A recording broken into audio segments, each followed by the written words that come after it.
Okay, we are going to do exercise 1-2 from chapter 1 of the book. We need to find the graphical solution of this problem. So we need to draw the lines of the constraints, find the feasible region, draw some level sets, and then find the optimal solution and the coordinates of the optimal solution. So for the first constraint, when x1 is 0, x2 is 70. And when x2 is 0, x1 is 35. So the first line goes from 70 down to 35. And we're going to name it. This is 2x1 plus x2 equals 70. Now for the second one, when x1 is 0, x2 is 40. And when x2 is 0, x1 is also 40. So we're going to have the line from 40 to 40. And this is x1 plus x2 equals 40. Now for the last one, when x1 is 0, x2 is 30. And when x2 is 0, x1 is 90. So we have the line from 30 down to 90. And this is x1 plus 3x2 equals 90. Now that we have all the lines, we can find the feasible region. The first constraint is less than or equal to, so we want something less than or equal to the first line, something greater than or equal to the second line, and then something less than or equal to the third line. So basically our feasible region is this area over here. So this is the feasible region. Now, in order to find the optimal solution, we need to draw some level sets. We're going to take z equals 0, z equals 1200, z equals 1800, and then z equals 2400.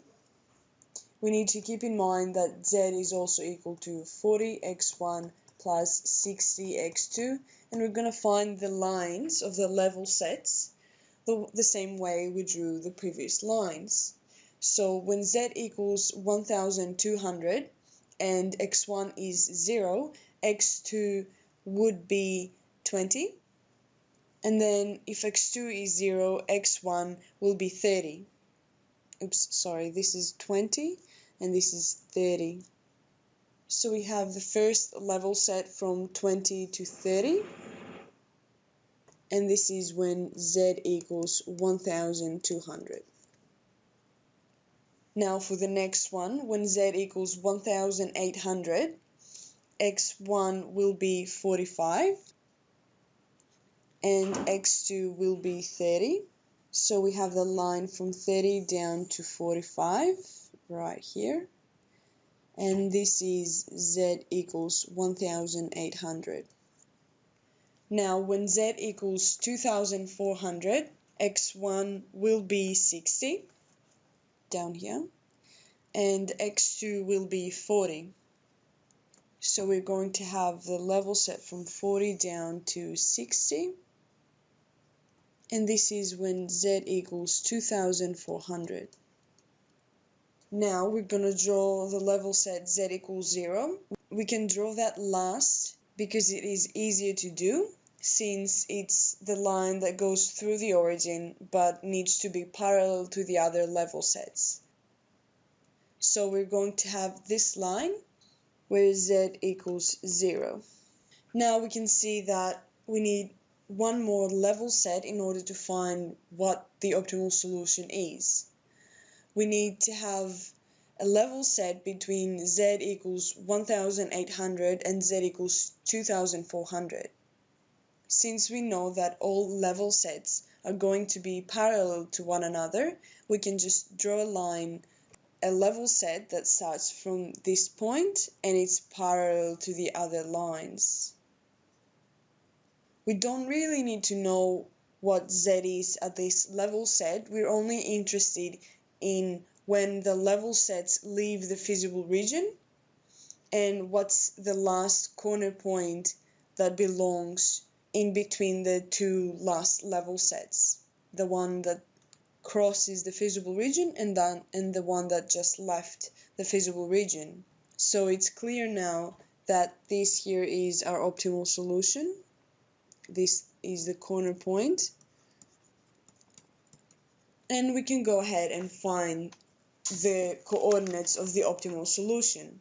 We can see that the optimal solution occurs at the intersection of the lines 2x1 plus x2 equals 70 and the line x1 plus 3x2 equals 90. We can solve that in different ways. I'm just going to rewrite the second equation as x1 equals 90 minus 3x2 and then substitute x1 into the first equation. So we're going to have 2x1 is 90 minus 3x2 plus x2 equals 70. And this is 180 minus 6x2 plus x2 equals 70, which becomes 5x2 equals 110, and then our x2 is equal to 22. And then if I put that back into this equation, let's name it 1, we can find x1. So x1 is 90 minus 3 times 22, and that gives us that x1 is equal to 24. So now the optimal solution occurs at 24, 22. And we can also find what the value of z is at this point. So with z equals 40 times x1, which is 24, plus 60 times 22, that gives us 960 plus 1,320, which gives us 2,280. So this is the optimal solution. We can also see in this particular example that the origin is not part of the feasible region. And now we're done.